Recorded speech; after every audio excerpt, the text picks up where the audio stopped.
มื้อนี้มาเบิ่งเหี้ยตัดหญ้าเหี้ยเหี้ยเหี้ยตัดหญ้า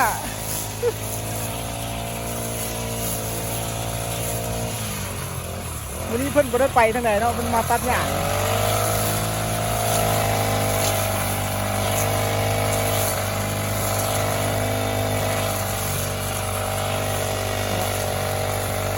หญ้าพวกลาย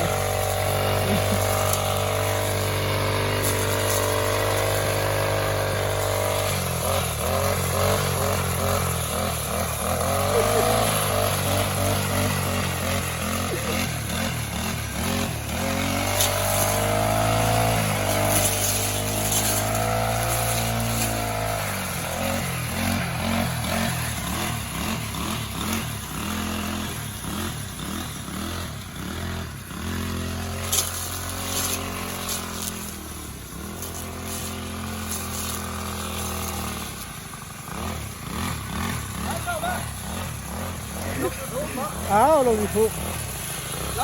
ถ่ายเหี้ยแล้วลง YouTube ตัดหญ้าอะไรให้โลกจำเขาอะ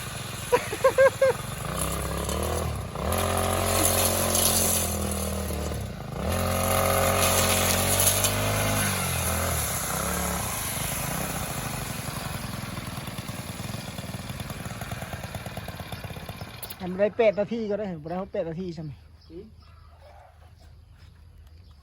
คือตายแล้วจักเลย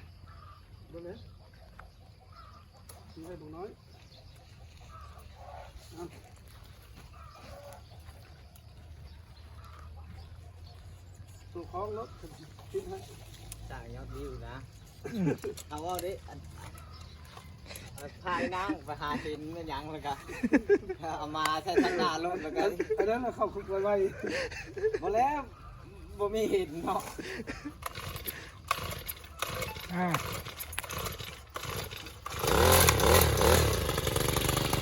เราเปลี่ยนผู้ตัดใหม่ป่ะ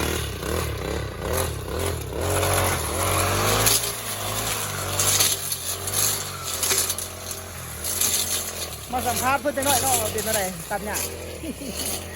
โอ้ไม่ลาย เป็นอะไรตัดหญ้า กระเพาะเห็ดได้อยู่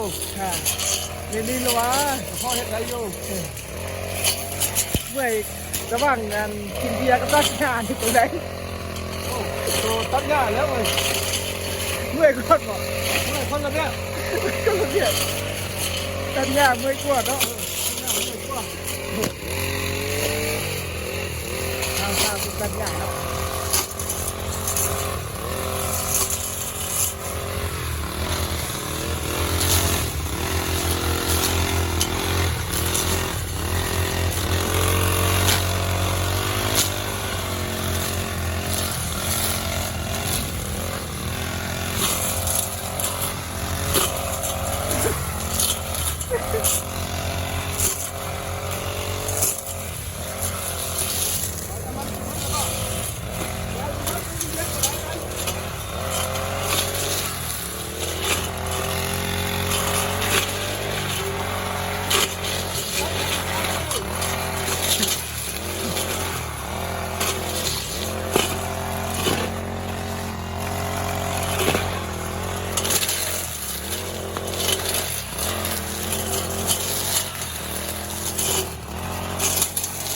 4 นาที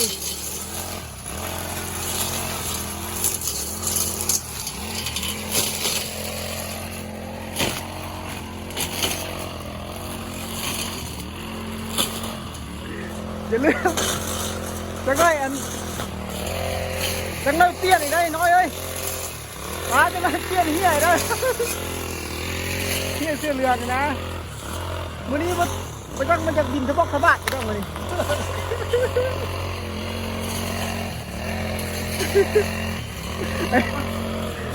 ไปใช้มาดิเอาม่วงเอาม่วงมาใส่เขาเห็นหัวร้านหลายเนาะเอาม่วงมาใส่ไป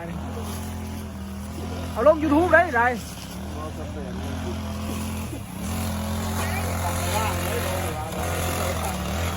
เ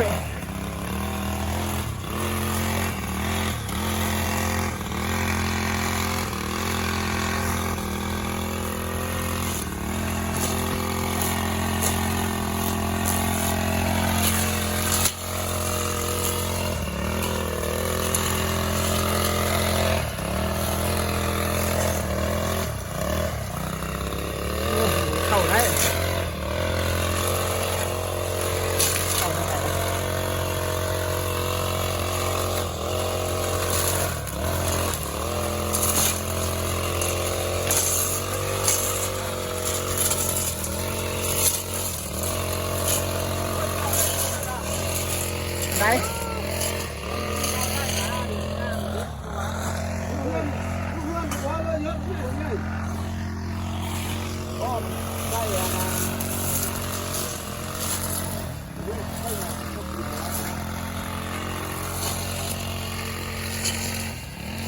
เข้าทางไหนเลยถ้าเบิ่งนู้นส่วนไม้ฮะที่ใส่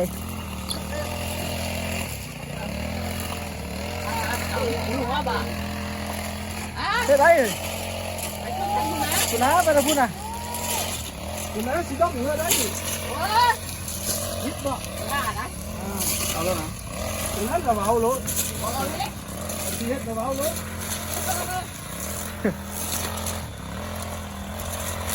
ไป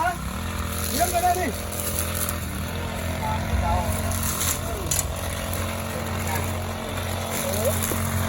เราเอาให้มันติดเลย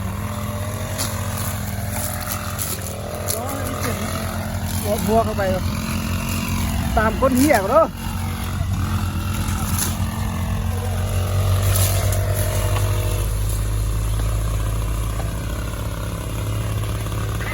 ใส่น้ำมันก็มีผู้ใส่น้ำมันให้เนาะ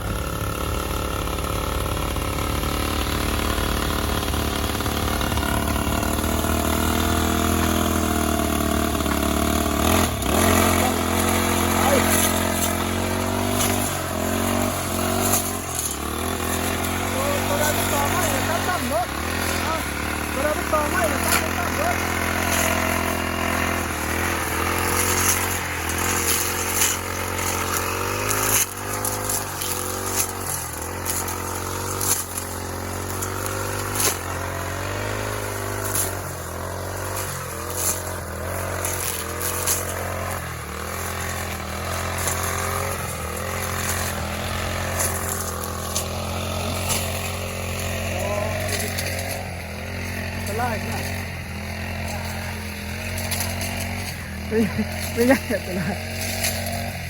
บ่เอารถสองบ่เอารถสองบ่กันน้อย